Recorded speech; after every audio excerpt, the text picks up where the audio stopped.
Alright, so you've been hearing about crypto, maybe you've seen some charts, some news, and you're thinking, how do I even get started? It can seem a little daunting at first with all the talk of wallets, exchanges, and different coins, but honestly, the first step, getting an account set up on a major platform, is more straightforward than you might think. Today, we're going to walk through exactly that, creating an account on Binance, which is one of the biggest players in the crypto exchange world. No jargon, no complicated theories, just a simple, step-by-step guide to get you on board. My goal here is to make this process as smooth as possible for you. I remember when I first dipped my toes into crypto, and having a clear guide would have been super helpful. So, think of this as me walking you through it screen by screen, click by click.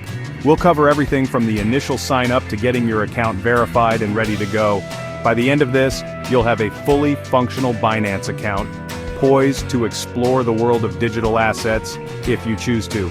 We're going to break this down into really manageable chunks. Each step is important, especially when it comes to security, and we'll definitely touch on that. So, grab your computer or phone, maybe a coffee, and let's dive into setting up your Binance account. It's probably easier than you think, and having access to an exchange like this opens up a lot of possibilities in the crypto space. Let's get it. So the very first thing we need to do, and this might sound obvious, but it's crucial to get it right, is to head over to the official Binance website. You'll want to open up your preferred web browser, Chrome, Safari, Firefox, whatever you use, and in the address bar you're going to type in. Double-check that URL. Make sure it's correct, because you always want to be sure you're on the legitimate site, especially when dealing with financial platforms. Phishing sites are a real thing, and they can look very convincing, so that is key. Once you hit enter, you'll land on their homepage. It's usually packed with information, market data, new listings, announcements. It can be a lot to take in at first glance. But don't worry about all that for now. We're focused on one specific task, getting you registered. The design is generally pretty clean, and they've made the registration process quite prominent, which is good. Just take a moment to let the page load fully, and make sure you're not on a spoofed site.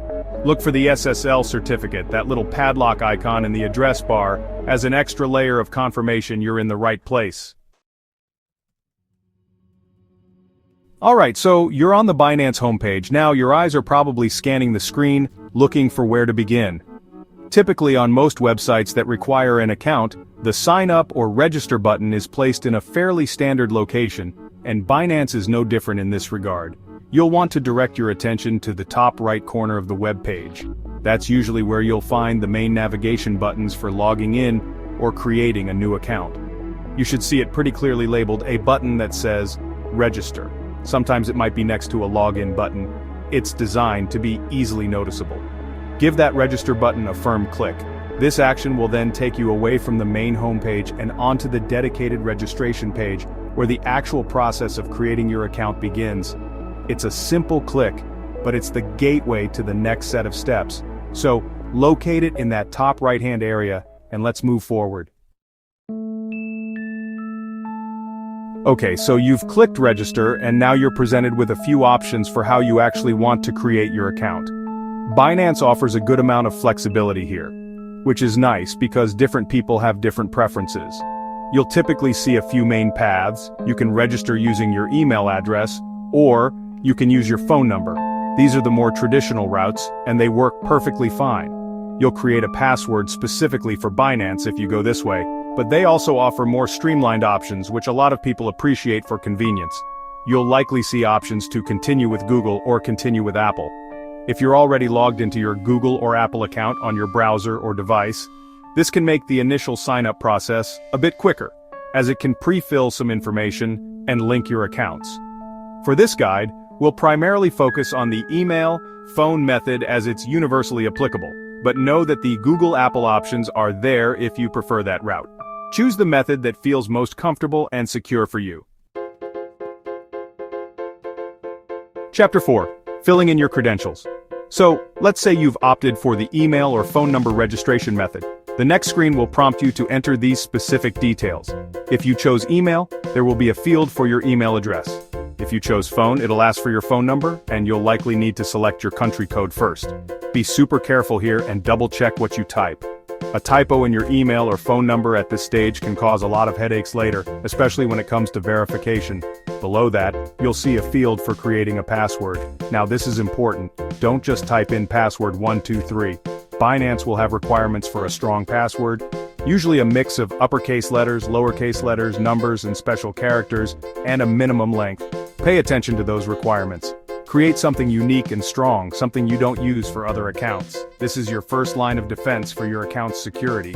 Finally, you'll see a checkbox to agree to Binance's terms of service and privacy policy. It's always a good idea to at least skim through these, but you'll need to check that box to proceed. Chapter 5. The all-important verification code. Once you've entered your email or phone number, created that strong password and agreed to the terms, you'll hit the Create Account or Next button. What happens then is that Binance needs to verify that the email address or phone number you provided actually belongs to you and is active. So they'll immediately send a verification code. If you used your email, check your inbox. And don't forget to check your spam or junk folder just in case it gets filtered there. If you used your phone number, you'll receive an SMS text message with the code. This code is usually a string of numbers, typically 6 digits long. You'll see a field on the Binance registration page prompting you to enter this code. It's time sensitive, meaning you usually have a few minutes to enter it before it expires, so try to do it fairly quickly. Carefully type or paste the code from your email or SMS into the designated field on the Binance website. Once you've entered it correctly, you'll click Submit or Verify, and this will confirm your email or phone number, moving you one step closer to having your account fully set up. Chapter 6. Beefing up security with 2FA. Alright, so your email or phone is verified. That's a great step. Now, Binance will, and rightly so, strongly encourage you and in some cases require you to set up two-factor authentication, or 2FA. This is a really important security layer. Think of it this way.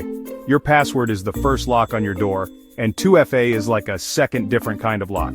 Even if someone somehow gets your password, they still wouldn't be able to access your account without also having access to your second factor. Binance typically offers a couple of main options for 2FA. The most common and highly recommended one is using an authenticator app, like Google Authenticator or Authy. These apps generate time-sensitive, one-time codes on your phone.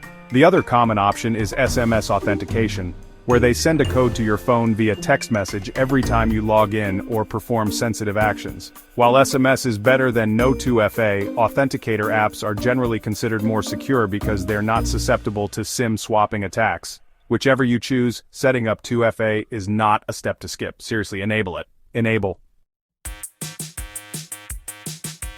Chapter 7. Completing Identity Verification, KYC. So you've got your account created and 2FA enabled. Nice. Now to unlock the full functionality of your Binance account, like higher deposit and withdrawal limits, and to comply with regulations, you'll need to complete identity verification. This is often referred to as KYC, which stands for Know Your Customer. It's a standard process for pretty much all reputable financial platforms these days, not just crypto exchanges. It helps prevent things like money laundering and illicit activities. The KYC process typically involves submitting a few key pieces of information and documentation. You'll usually need to provide a clear photo or scan of a government-issued ID. This could be your passport, your national ID card, or your driver's license. Make sure the document is valid and not expired, and that all the details are clearly legible in the image. They want to see your full name, date of birth, and the document number clearly. This step is crucial for security and regulatory compliance, so take your time to get clear images. Chapter 8. Adding funds to your new account. Alright, so you've made it through the registration, the 2FA setup, and the identity verification. Your Binance account should now be approved or very close to it and ready for action. The final step before you can actually start trading or investing is, of course, to add some funds to your account. Binance offers a variety of ways to do this, catering to different preferences and geographical locations. One of the most common methods is via a bank transfer, often called an ACH transfer or a wire transfer, depending on where you are. Alternatively, many users opt to use a credit or debit card. This is often the quickest way to get funds into your account, though it might come with slightly higher fees compared to a bank transfer, so that's something to be aware of. And of course, since this is a crypto exchange, you can also deposit cryptocurrency directly. If you already own crypto in another wallet or on another exchange, you can simply transfer it over to your new Binance wallet address for that specific coin. Just make sure you select the correct network for your crypto deposit, as sending it on the wrong network can result in lost funds. Outro, you're all set on Binance, what's next? So there you have it, that's the A to Z on how to create your Binance account from hitting that register button all the way through to identity verification and getting ready to fund it. It might seem like a lot of steps when we break it down like this, but honestly, each one is pretty straightforward, and Binance does a decent job of guiding you through the process. The key takeaways are to use accurate information, create a super strong password, and absolutely enable two-factor authentication. Seriously, don't skip that. Security is paramount in the crypto space. With your account now set up, a whole new world of possibilities opens up. You can explore different cryptocurrencies, learn about trading, staking, or even just use it as a secure place to store digital assets. But remember, the crypto market is volatile, and it's important to do your own research, a lot of research, and never invest more than you're willing to lose. This video was just about getting you through the front door. What you do once you're inside is a whole other journey. Hopefully this walkthrough was helpful and made the process a little less intimidating. If it did, a thumbs up on the video would be appreciated. And if you have any questions or run into any hiccups along the way, feel free to drop them in the comments below. I'll try to help out where I can, or perhaps someone else in the community can chime in. For now, that's your Binance account ready to go. Thanks for watching, and I'll catch you in the next one.